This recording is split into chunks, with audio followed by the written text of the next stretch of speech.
Bonjour à toutes et à tous. Aujourd'hui, dans cette vidéo, je vais vous parler des 4 principes fondamentaux en sophrologie, ainsi que les lois.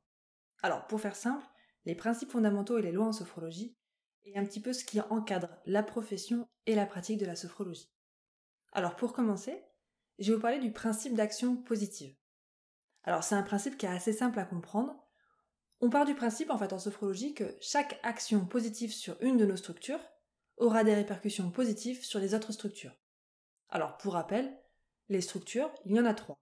Nous avons le corps, le mental et les émotions. Ce sont les 3 structures qui composent notre être. Donc, chaque action positive sur l'une des 3 aura une répercussion positive sur les 2 autres. On peut considérer que la sophrologie est l'école positive de l'être. Chaque chose en sophrologie que nous mettrons en place doit toujours avoir un objectif positif.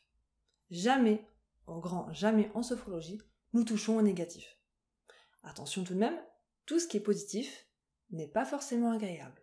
Pour ce qui est du deuxième principe, je vais vous parler du principe du schéma corporel comme réalité vécue. En sophrologie, nous partons du principe que tout passe par le corps. C'est la corporalité. Ce qui signifie que toute notre vie est comme ancrée dans notre corps. Notre corps est un peu le messager de notre vie, de tout ce qui s'est déroulé durant notre vie. Alors attention, ça ne veut pas forcément dire que c'est visible, ça peut être interne. Mais tout passe par notre corps. Pour le troisième principe, nous avons le principe de réalité objective. Alors ce principe, j'ai envie de vous dire qu'il peut s'appliquer partout, et pas que en tant que sophrologue ou dans la sophrologie. Ça s'applique pour tout le monde. C'est le fait d'avoir une image objective de soi-même, et surtout de son état de conscience notamment. Par exemple, en tant que sophrologue, il est de mon devoir d'être en capacité de prendre conscience de mon état. Est-ce que je suis en capacité, par exemple, d'accueillir quelqu'un dans mon cabinet pour le prendre en charge? Est-ce que telle ou telle problématique que la personne m'apporte, je suis en mesure d'y répondre ou de l'accompagner? C'est ça le principe de réalité objective. C'est le fait d'être capable d'être objectif avec soi-même et son état de conscience. Alors c'est pas quelque chose qui nous vient du jour au lendemain, c'est un entraînement, une philosophie, une hygiène de vie presque. Ça s'entretient, ça se cultive. Il est donc très important de se voir tel que nous sommes, sans jugement, sans a priori, sans attente, de manière complètement phénoménologique encore une fois. Et pour le quatrième principe, nous avons le principe fondamental d'adaptabilité. Ce principe signifie qu'en sophrologie, c'est au sophrologue de s'adapter aux besoins de la personne, en fonction de ses besoins, en fonction de ses capacités. Nous allons construire un protocole autour de la personne et en fonction de ses capacités, de ses moyens. Alors, ça ne veut pas forcément dire que nous pouvons inventer des protocoles et mélanger différentes techniques, différentes méthodes.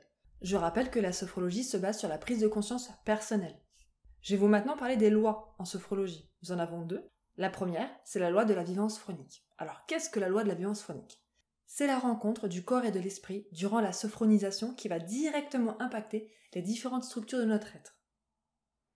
Alors, c'est une expérience phénoménologique de ce qui se passe en nous. Cette loi, c'est un peu une des bases fondamentales de la découverte de soi, des étapes de développement de la conscience. Des étapes qui sont donc découvrir, conquérir, transformer. Pour définir ce qu'est la vivance, on pourrait dire que c'est la vie en train de se vivre. Donc notre vivance, c'est ce qui est en train de se vivre en nous, à ce moment-là. Ce que nous sommes en train de vivre, ce qui se vit en nous. Et pour finir, nous avons la loi de la répétition vivencielle. Encore une fois, c'est un principe assez simple, c'est une loi assez simple, qui signifie tout simplement que pour que ça fonctionne en sophrologie, il faut répéter. Répéter les différents exercices. Plus nous répétons, plus les prises de conscience peuvent aboutir. C'est l'entraînement, la répétition des exercices qui va conduire aux différentes étapes du développement de la conscience. Toutes les techniques en sophrologie sont plus efficaces avec la répétition. C'est d'ailleurs conseillé de faire plusieurs petits exercices plutôt que quelques-uns longs exercices. Plus nous répétons, plus nous développons notre conscience. C'est l'intérêt de pratiquer le plus régulièrement possible. J'espère avoir été claire dans mes explications dans les principes et lois en sophrologie. Je sais que c'est un sujet qui est un petit peu complexe et plutôt spécifique. Donc si vous avez des questions sur un des principes ou sur une des lois, n'hésitez pas à me le dire en commentaire. Je pourrais très bien faire une vidéo dédiée sur ce principe ou sur cette loi. D'autant plus qu'il y a énormément de choses à dire et à compléter. Si vous avez d'autres questions sur d'autres sujets avec la sophrologie, c'est pareil, vous pouvez me les mettre en commentaire et j'y répondrai avec grand plaisir. Et si l'intérêt s'y prête, je pourrai en faire une vidéo dédiée. Je vous remercie d'avoir regardé cette vidéo jusqu'au bout et je vous souhaite une très bonne journée.